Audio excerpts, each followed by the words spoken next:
very glad that I got to meet all of you that I didn't already know. I'm glad that I got to see all of you that I do already know. This is something that was so funny because I sat down and I wrote all this up, and then I went to SBA, which is Small Business Association, to see what they have for a questionnaire for starting your business, and it's almost identical, which made me laugh because it's like, oh, okay. They have a lot more words, so we're going to talk about it so you understand. A lot of people are confused about what an entrepreneur is.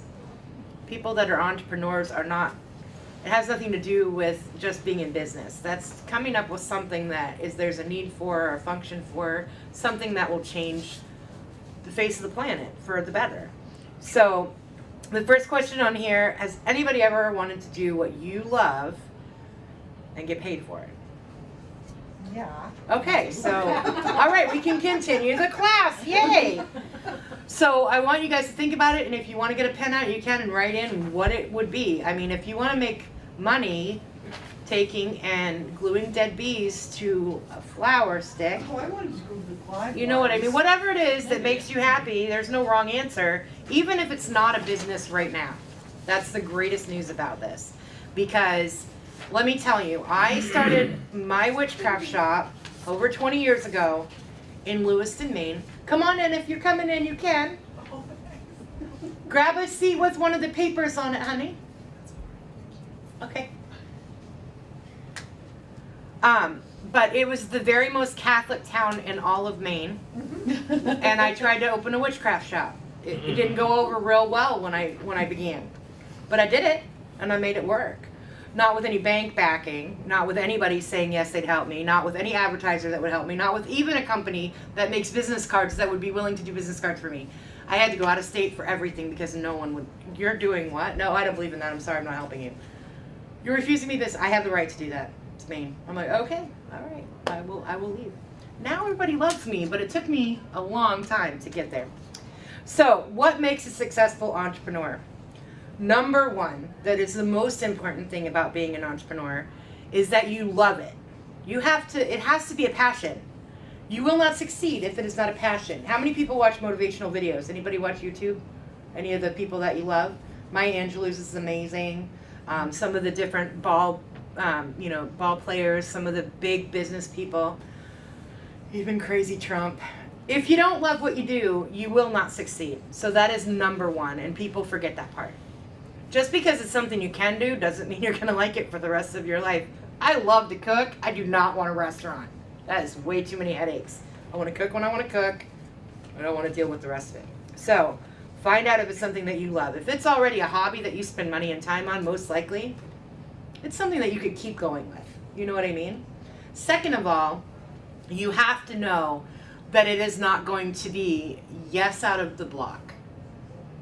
Prepare for that. When you're going to do something crazy and different than anyone's heard of or doesn't understand, you have to take and be ready for people to tell you no. And then you have to say, I don't care that you are telling me no. I got to find another way around that box. So when the first one closes their door, then you open a window. And when the window won't open, then you go and knock out a wall. You got to figure out a way to get there. So determination is huge.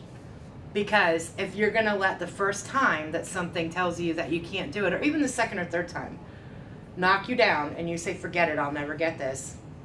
That's not the makings of an entrepreneur. A successful entrepreneur does not take no for an answer. Do you know how many people told Bill Gates he was crazy? That he would never make it? That he is stupid, playing in his silly garage, making stuff? He shouldn't be playing like that. And he did real well for himself, but he had a lot of knockdowns first. All right? Third is to realize that just because it's something that you love and somebody else also loves it, that you can still do it too, is a big thing. People are like, oh, you already do that, I won't do it then. What are you talking about? Do you buy Cadbury's and Hershey's and all these Mars? I mean, come on, we all do.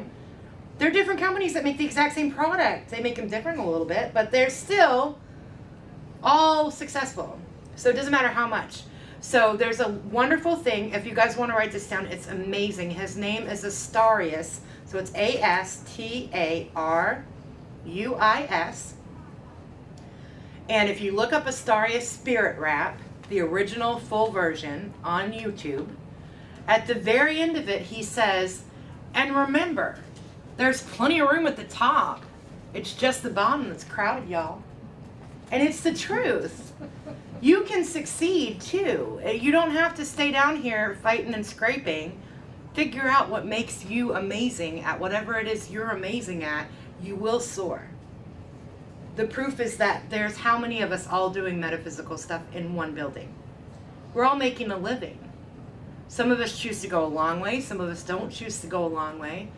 But if we can get away with this, then why can't you do anything that you can possibly come up with, right?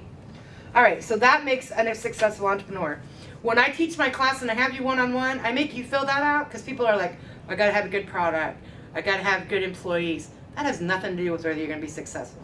So success is joy, determination, and knowing that it doesn't matter if there's 10 other people doing it. You've got to know yours is unique because they're buying you, and you make you unique. I sell a lot of stuff a lot of other people sell, but I'm cute and funny. So people come to my table, right? And it's exactly the way it is. It's just funny. And they're like, oh no, I got that from Julie. Really? Yeah, because I'm cute and funny. It's okay. I'm all right with that. So, all right, so how to turn your passion into a career. First of all, think about what you're offering, okay? So does anybody have an idea? Do you want to share? You're welcome. Does anybody want to share what it is that they want to do? Reiki. Reiki, okay. What do you think that you could do? What is it that is your thought or feeling that is the need that needs to be fulfilled with that? Is there a need that is not being fulfilled in that area, do you think? A lot of people don't understand it, So that would be awesome, okay.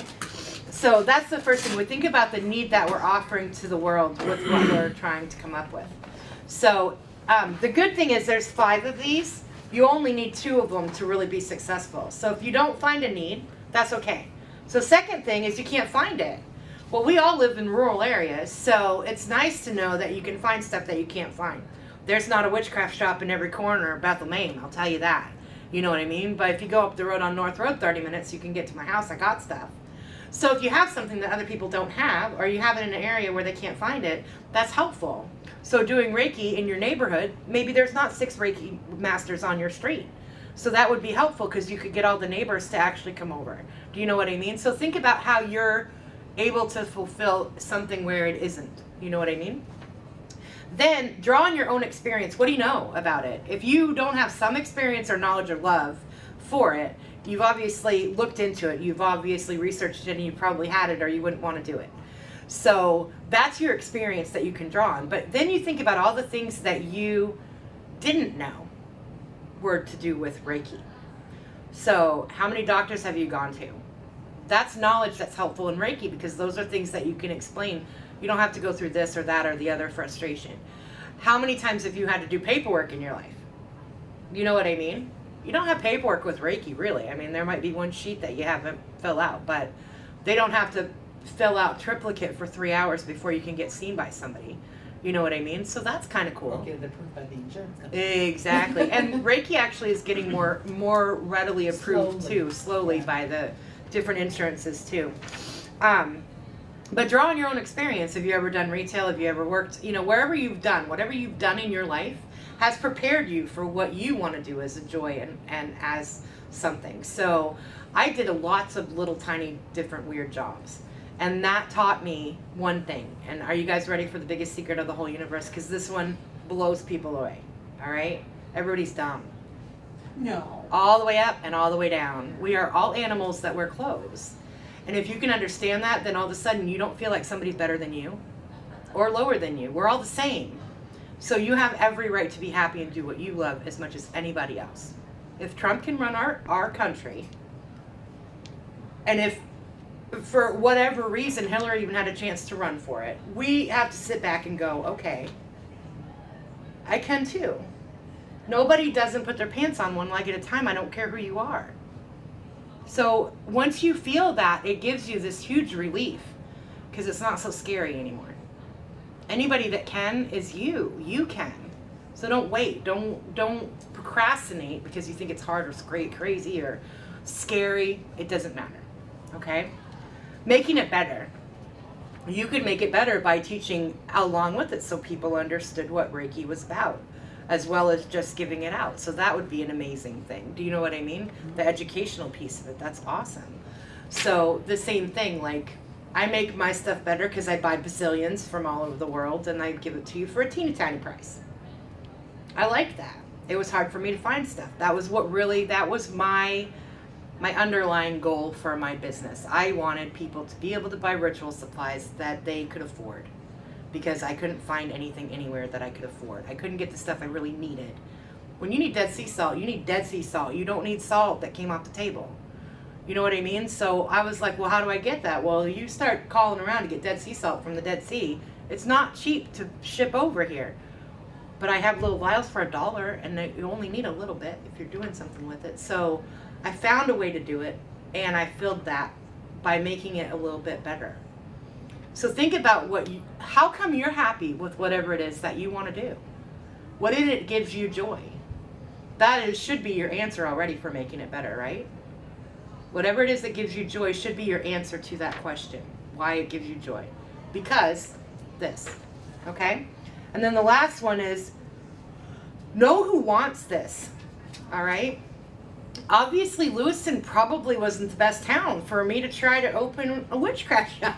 That was my first mistake. I should have not done. Maybe I should have hit Salem. You know, that would have been a better play. I would have been open there. People would have taken me in. I would not have learned as much as I know about business if I had done that, because I had to learn a lot of things, which I'm grateful for. But it would have been easier had I known who wanted this, because there was not very many people at that time that wanted it 20 years ago. Now, it's a different story. So, let this be your guide. The only last piece that I want to give you is, nobody knows how simple this is, but this is my very first piece that I sit down with you. Go to USA.gov or US.gov. Go and check out your state. Find out what it takes to do or be whoever you are. If you can't find it, it's because it doesn't exist. And then you call the IRS and say, I want to do this. How do I? Because I can't find a paper that says I can. And some things you don't need it for. Reiki is one of those. If you're going to actually physically touch them when you do Reiki and not do over them, you might want to get insurance because you're touching people's bodies, which is $179, $200 a year, just to make sure that if somebody sues you that you covered. But there's no paper that you hold that says, okay, I have the right to do Reiki in the U.S. that I know of. Same thing with witchcraft. Nobody can tell me I am or I'm not, but I am.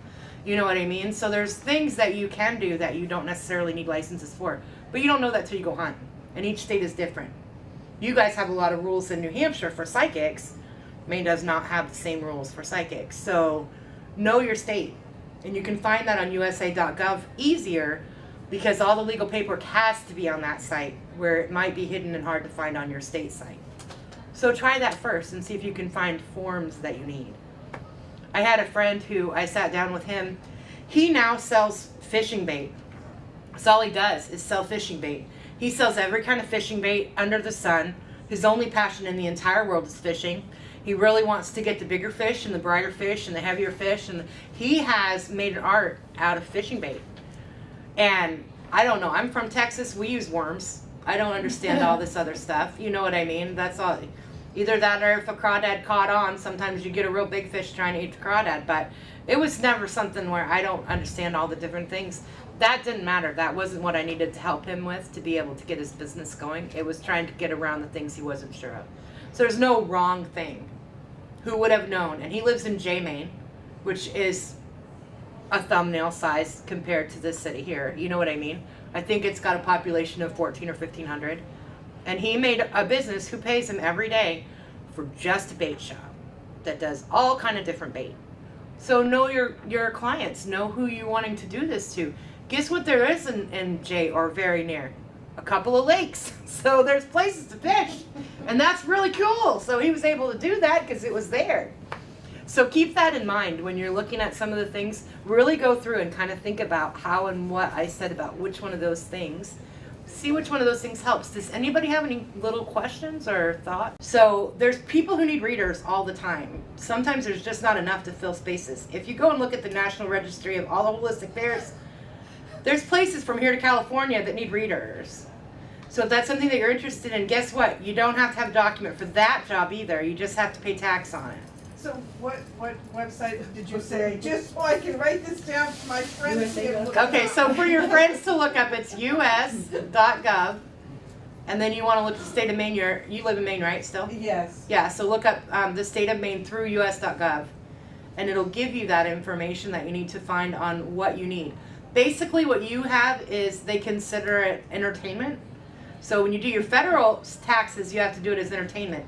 If you decide to sell little rocks or, have some kind of product at your table, a lot of the readers have something that they sell at the same time, then you have to get sales and use tax in Maine. I know that. But you have to find out, if you're just doing that, it's considered entertainment. And then you just pay income tax, whatever your income tax to Maine is. And it's that easy. And you don't have any license you have to get for that. I don't So- have to prove myself to anyone that I can read the cards, huh? So the scariest thing is doing that first one to get paid for. That's the scariest one, just so you know. Yeah, I'm sure it is. Once you get past that one, and they go, oh my God, oh my God, oh my God, then you're like, okay, I could probably do this the second time. And then you do it the second time, and they're like, oh my God, this is great. And then you're like, I'm a professional. It's that easy. Like, you have to believe in yourself. You know what I mean? I believe in myself and I my know. friends. If your friends are willing to do it, then you have something. Because otherwise, they would tell you to your face because they're really friends. They are friends. You really suck at that. You should hang it up. Go pound sand. Yeah, that's Yeah. ridiculous, honey. I love you, but no. Don't quit your day I'm not job. sure they love me, but that's okay. I'm pretty sure they do. Just from the time that you spend with them. I'm pretty sure. What, They'd run away if what if not. that person could also, channel angels? See, that's a specialty. Now you're getting into more per hour. Now you're getting into more per hour. More per hour, okay. Yeah, now you're looking at a specialized. Now you can answer number 2. What makes you different? Beyond the hair. Hey, that's Nothing wrong with the hair Nothing color. wrong, I like yours, That's I right. was gonna say that when we left. It's angelic, right? It is angelic. It is angelic, and being different doesn't hurt. No, this is true. When people can't find my table, they just go, look for the fat one with the moon. It works fine with me. I'm fine with that.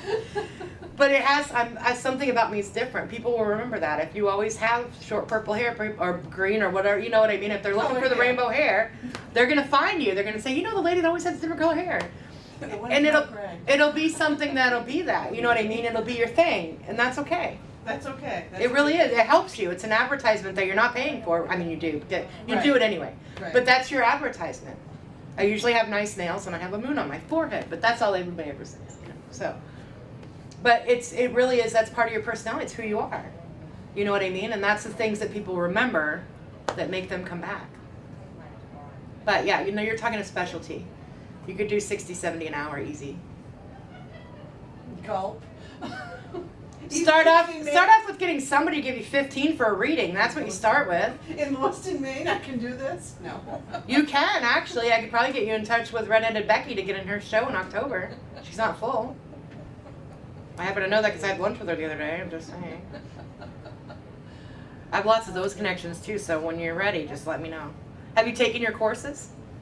Reiki courses? Yeah, I'm a master. Okay, so yeah, you should be doing this. You can teach if you're a master. You can. I'm Yeah. not that confident yet. See, that's another. Yeah. This is the big thing. Believe in yourself. You got to know that you can. Don't wait till tomorrow or the next day. Find a women's center where you can do it for free and teach it for a while, just because you feel like doing it.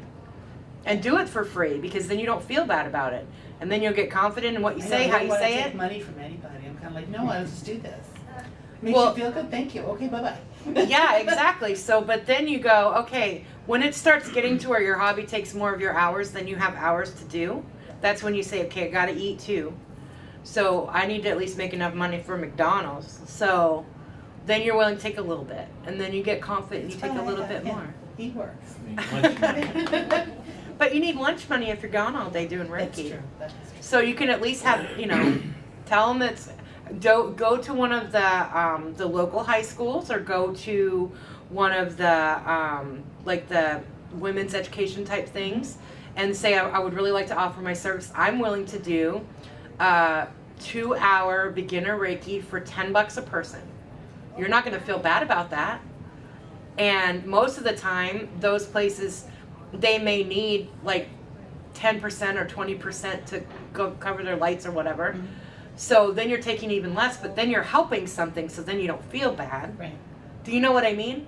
And then you get your confidence up, because once you're ready to talk in front of people, I have to do it in front of 1,500 people in the same class in a few days. So I'm hoping there's more questions. I'm just saying. But it's one of those things, you either are confident or you're not. And people can see, I mean, really, if I'm this dumb and I'm doing it, I'm just saying. No, you see? wait a minute. Don't talk about our friends that way. Okay, I'm sorry. No, but seriously, like, there's nobody who can't. You just do. And you do it until you get confident. I used to use cards. I used to only read cards. And I don't read cards at all anymore. I've been a medium since I was 2, but I wasn't even comfortable telling people that I saw dead people for the longest time. And I did tarot readings for probably about 6 years before I was confident enough. I had a couple of people that came to me that kind of knew more was going on than a regular tarot reading. And I was like, is it okay if I don't use the cards today? And they're like, I don't care. I'm like, I did it. And then I do it again. And that's the whole thing. You got to get your foot wet. Try it. If you bomb, whatever. You don't do it again with that person. That's all. You know what I mean? You learn. You can't learn without trying it. You know what I mean? You got to try it. You got to try it. Take a book with you. Read it the whole time. Make a lesson that is printed, whatever. Make it easy on yourself so you're not killing yourself. Take your favorite deck so it's not hard on you. Do whatever you got to do to make yourself comfortable, to be as confident as you possibly can while you're gritting. I don't have any teeth. I gritted mine all gone, just so you know. But you just grit your teeth until you get through it. And then when you're done, you've successfully finished your first. And that's the bad pancake. It doesn't matter if that one worked or not. You got it out of the way. Then you can do more. And you just do, and you do, and you do, and you do. It's that easy. And remember, there's a lot of room at the top. Just crowded at the bottom, y'all. I got the table, I can do it, right? That's absolutely You have the true. table. It's absolutely true. So check around locally, see where you can do that. Where'd you hide it?